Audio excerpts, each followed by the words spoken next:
Hi! In front of me is Samsung Galaxy M22 and today I would like to show you how you can record sounds using this device.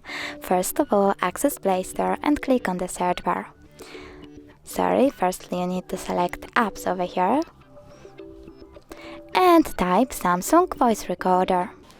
Now download this app from this developer if you don't have it already on your device. After that, open it. Then choose while using the app, allow, and finally click on this red button to start your recording. You can pause it and unpause it by tapping on the same one. If you wish to end your recording and save it, click on the square button over here, name your recording and tap save. As you can see, my voice recording was successfully created.